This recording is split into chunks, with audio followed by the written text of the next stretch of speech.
Bonjour, je me présente à vous, vous qui me suivez en ce moment précis. Je suis en direct de ce téléphone mobile afin de vous véhiculer ce message qui va changer votre destinée, qui va changer votre vie. Mon nom, c'est l'évangéliste Christ béni, gloire prodige. Je répète, Christ béni, gloire prodige. Et le thème que tout simplement je voulais partager avec vous en quelques minutes aussi peu, qui va changer le cours de ton événement, le cours de ta vie, le cours de ta destinée, c'est comment provoquer la bénédiction des pères, ou encore comment hériter de l'onction des pères. Alors, qu'est-ce que l'héritage? Un héritage, c'est ce qu'un père laisse à son fils. Un héritage, c'est ce que le fils a afin de subvenir à ses besoins, afin de faire tout ce qu'il a fait, d'enrichir son quotidien et de réussir sa destinée et réussir sa vie. Cependant, l'héritage en lui-même est un don. Ce n'est pas un mérite, c'est un don. La Bible déclare que nous avons un gage et le gage de notre héritage, c'est le Saint-Esprit que Dieu nous a donné. Maintenant, parlant de l'héritage de l'onction, je vais parler de la personne d'Élie et d'Élisée.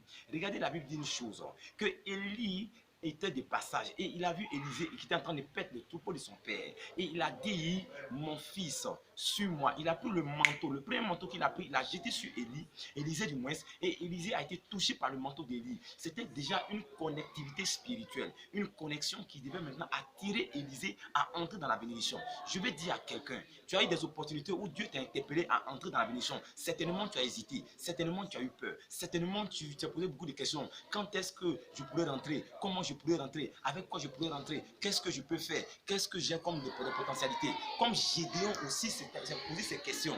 Mais je vais dire que ce n'est pas là la question. La question est de savoir qu'est-ce que Dieu te demande de faire? Et ce que Dieu te demande de faire, ce que tu dois faire. Donc, quand Élisée est automatiquement a été touché par le manteau, le premier manteau d'Élie, la Bible déclare que Élisée a dit à Élie, il dit, attends-moi, je vais voir mes parents, je vais vers mes pères et je leur dirai ce que tu m'as transmis comme message. Et la Bible déclare que Élisée est parti voir ses parents. Il a pris 12 pères et il a sacrifié les 12 pères qui étaient symboliquement les 12 tribus d'Israël. Et c'était tout simplement une façon pour lui, une manière pour lui de faire asseoir le ministère dans lequel il devait entrer pour booster sa génération, pour marquer son temps.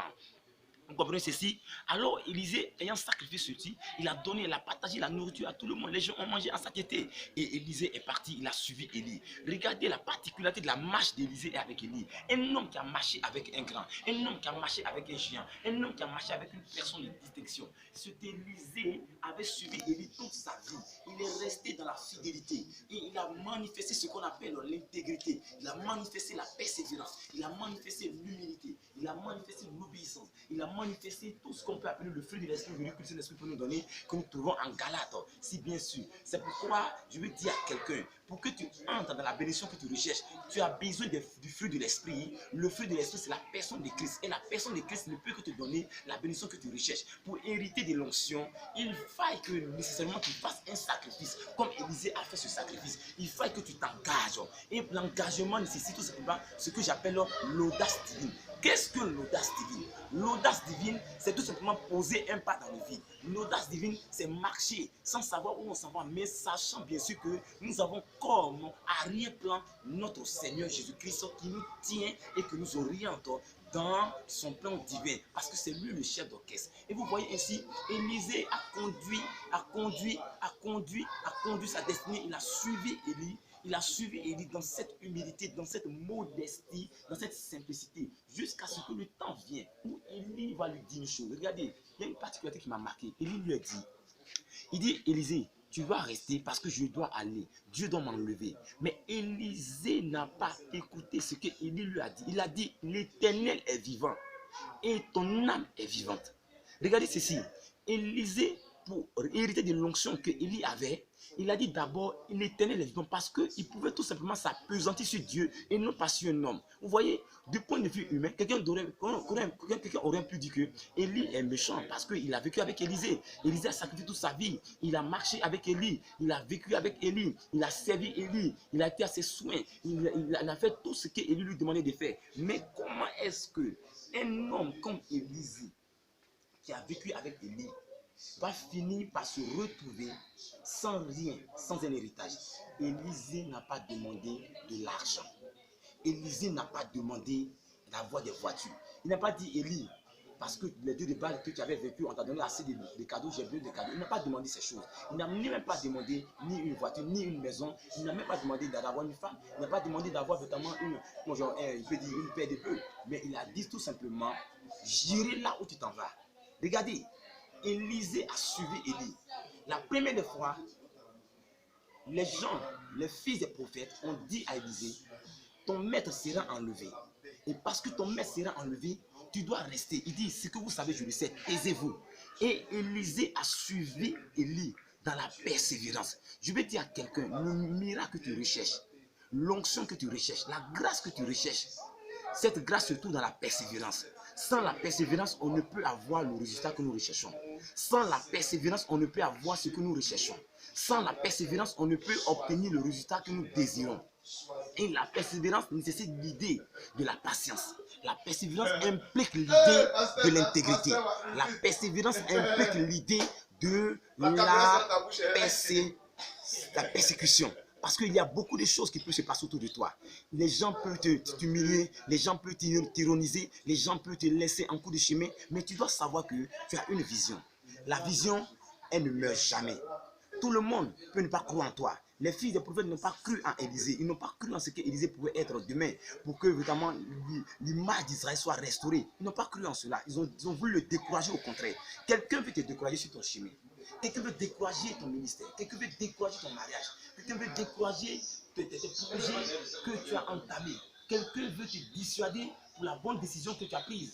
Parce que cette bonne décision, c'est la décision que Dieu veut que tu prennes. Cette bonne décision, c'est l'engagement que Dieu veut que tu prennes. Cette bonne décision, c'est la persévérance que Dieu veut que tu aies. Parce que la persévérance n'est pas nécessairement, forcément, le fait que tu ne peux pas tomber. Dans la persévérance, tu vas tomber, mon frère. Tu peux tomber dans la persévérance, oui. Il arrive que parfois on tombe dans la persévérance. Ça c'est tout à fait normal. Mais le problème, c'est quoi? Ce n'est pas de tomber et de rester. La question est de savoir, je dois me relever et je dois continuer. Donc, quand on dit persévérer, persévérer ne veut pas dire que forcément parce que je persévère que je ne dois pas chuter. Non. La vérité est que le juste tombera cette fois et se lèvera cette fois. Donc, si tu es tombé quelque part, relève-toi parce que ta génération a besoin de toi. Relève-toi parce que ta nation a besoin de toi. Relève-toi parce que ta famille a besoin de toi. Relève-toi parce que ton entourage a besoin de toi. Relève-toi parce que ton église a besoin de toi. Si tu baisses les bras, les gens baisseront les bras. Si tu baisses les bras, tu vas tuer une catégorie de génération qui viendra parce que à cause de toi, ces personnes auront perdu la grâce que Dieu leur a réservée. Mais je ne veux pas que tu sois un objet de scandale pour quelqu'un. Je veux que tu te relèves et que tu fonces vers le but et que tu cours vers le but, sachant que bien sûr, Jésus-Christ de Nazareth te donne la capacité de réussir cette mission. Élisée a traversé Bethel, il a traversé Gilgal, il a traversé tout ce que vous pouvez savoir comme les contrées, parce que tous ces lieux avaient leur signification spirituelle. Et il est arrivé au lieu, après avoir traversé le Jourdain avec Élie, il est arrivé au lieu où Élie devait être enlevé. La Bible déclare que Élie lui a dit une chose, si tu me vois partir, alors tu recevras la double portion. Voici comment Élisée s'est saisi du manteau d'Élie. Et il a reçu la double portion qui était sur Élie. Vous voyez, Aaron et Hur étaient aux côtés de Moïse. Et Moïse était sur la montagne pendant que Josué était sur le champ de bataille avec Amalek. La Bible dit que quand Moïse levait les mains, Israël avait la victoire sur Amalek. Mais quand Moïse baissait les mains, Amalek avait la victoire sur Israël. Quand Aaron et Hur ont vu cela, ils ont pris une pierre, ils ont mis ça sous Moïse. Moïse dit, Moïse, assieds-toi. Regardez, aujourd'hui, nous avons un problème dans notre génération. C'est que les jeunes que nous sommes, fougueux dans l'onction, déterminés pour l'onction, nous voulons tout simplement extirper les pères. Nous voulons tout simplement dédaigner les pères. Nous voulons médire des pères. Bien aimé, quelqu'un peut te faire du choc. Quelqu'un peut vraiment te fouetter, te choquer par toutes sortes de moyens que je puisse penser, que je ne puisse vraiment y réaliser. Mais tu dois savoir une chose, tous ces mouvements qui se passent autour de toi, dans ton sillage, sont simplement des panneaux de signalisation pour te montrer que tu es arrivé à destination.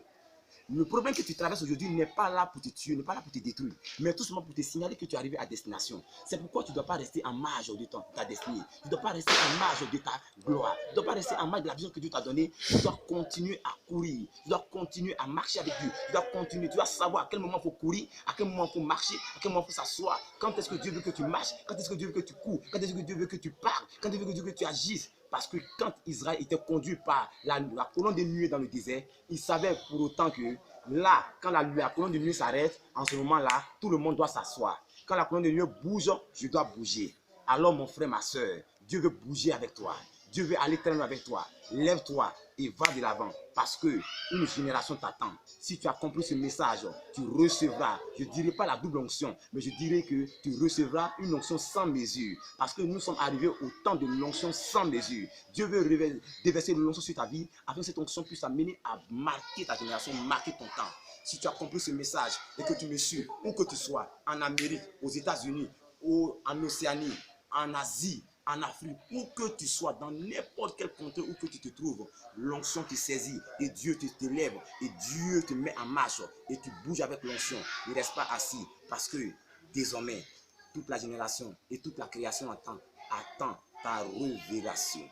Ta révélation, c'est que tu te lèves et que tu fais expulser ce que Dieu a déposé en toi et tu maximises ce potentiel. Que Dieu te bénisse. À nous revoir sur le terrain pour la gloire de Dieu et pour le bénéfice de l'humanité. Au nom de Jésus. Voici mon contact. Pour me contacter simplement, vous pouvez m'appeler au 00225 04 27 30 95.